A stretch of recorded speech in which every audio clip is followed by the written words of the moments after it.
الاعتقاد قوة، الاعتقاد روعة. في شخص راح لواحدة من اللي هي بتشوف البخت، وبعدين قال لها انا عايزك تشوفي البخت. قالت له على فكرة انا شايفة ببختك ان انت من احفاد نابليون وهتكون من انجح الناس اللي في العالم. قال لها صحيح؟ قالت له فعلا. في خلال سنتين الشاب كان ناجح جدا ورجع لها تاني واداها فلوس واداها فلوس اكتر، ولا مش عارف اشكرك ازاي لان انا من احفاد نابليون. قلت له نابليون مين؟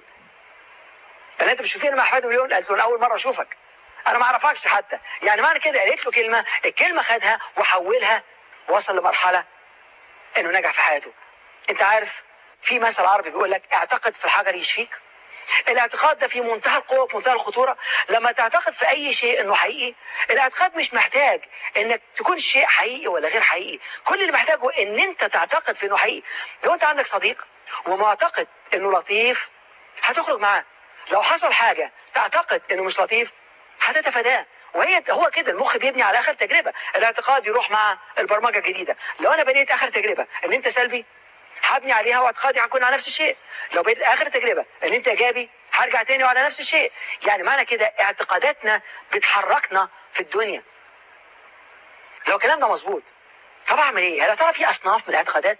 في اشكال من الاعتقادات زي ما في اصناف من الامل وفي اشكال من الامل. الاعتقادات لها اشكال ولها اصناف. من اصنافها ومن انواعها الاعتقاد في الماضي. معظم الناس عندها حاجات سلبية من الماضي. طبعا الشعور والاحاسيس الماضية بتكون بالنسبة للشخص حاسس انه عنده الماضي ضعيف بالنسبة له، فبيروح للماضي ويجيب الاحاسيس والشعور السلبية. دلوقتي انا رحت الماضي جبت شعور سلبي وحاسس ان الماضي بالنسبة لي مغلق. لما اقول له فكر في الماضي يقول لك الماضي بالنسبة له كله احباط، كله تعب نفسي. فشخص عنده اعتقاد سلبي عن الماضي واللي حصل له في الماضي والاشخاص اللي كانوا في حياته الماضي وسلوكياته في الماضي، يقول لك انا عايز اقفل الماضي، مش عايز اعرف حاجه خالص عن الماضي لان الماضي هو السبب في البلاوي اللي انا فيها. ولو ان الشخص بدا يغير اعتقاد ويقول لك ان كل انسان له في تاريخ ماضي، انت لو تاخد الماضي وتحطه عباره عن صندوق، الصندوق ده فيه ثروات من الخبرات وتجارب، وتشيل منها الشعور والاحاسيس السلبيه هنتكلم فيها بعد كده. لما تشيل منها شعور واحاسيس سلبيه وتخليها خبرات وتجارب، يعني معنى كده ان انت في اي وقت عايز تجربه روح للماضي هتلاقيها. سألوا واحد صيني، الراجل ده كان ناجح جدا، قالوا لي يا ترى ايه سر نجاحك؟ قال لهم الخبرات والتجارب. قالوا طب والخبرات والتجارب نجيبهم منين؟ قال لهم القرارات الصح. قال لهم طب القرارات الصح هنجيبها منين؟ قال لهم الخبرات والتجارب الفاشله. يعني معنى كده لو عايز تفشل افشل جدا، لان في الحالات دي هتتعلم اكتر وتتحول لحياتك وتوصل لاعلى المراكز في حياتك. مفيش حاجه اسمها فشل، اتكلمنا قبل كده، في خبرات وتجارب. مفيش حاجه اسمها فشل، في خبرات وتجارب. والماضي مهما كان الماضي، هسألك سؤال، هل عمرك تبص لوراك للماضي وتقول ده اللي انا عملته هناك انا كنت غبي جدا، ازاي اعمل حاجه زي كده؟ بس عارف ده كان احسن اختيار لك في الوقت ده.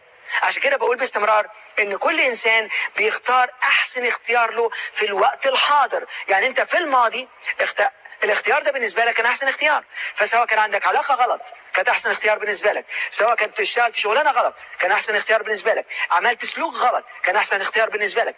في المرحله دي انت تشوف اللي انا عملته في الماضي هل في الحالات دي اتضايق بيه النهارده؟ اتضايق بيه في الوقت الحاضر؟ لان اي حاجه تجيبها من الماضي هتحس بشعور واحاسيس في الوقت الحاضر. محدش بيحس في الماضي، محدش بيحس في المستقبل، انت لازم تحس دلوقتي، لازم تحس في الوقت الحاضر. عشان كده لما تجيب حاجه من الماضي وتقول لك انا كنت غبي جدا ان انا فكرت بالاسلوب ده، فكر مرتين، لان الحاجه اللي انت اتعلمتها في الماضي كبرتك، ولولا ان انت اتعلمتها كنت هتقع فيها تاني وتالت ورابع. عشان كده بتتعلم من الماضي وبتكبر في الوقت الحاضر وتحسن بيها المستقبل، وهي دي قوه الماضي.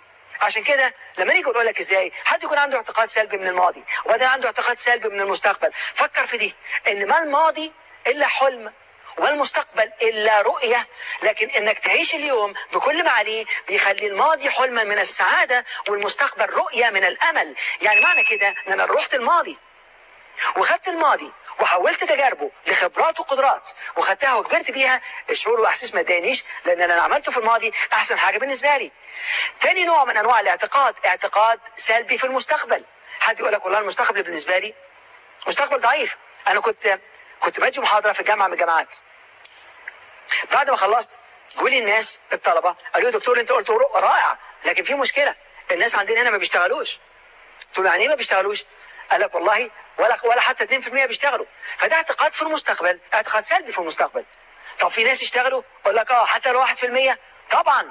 طب انت ليه ما فكرتش نفسك ال 1% دول؟ اشمعنى حطيت على نفسك السلبيين؟ انت تعرف حاجه؟ قال لك بعرف لغات، بعرف كمبيوتر. ممتاز. ايه اللي مخوفك؟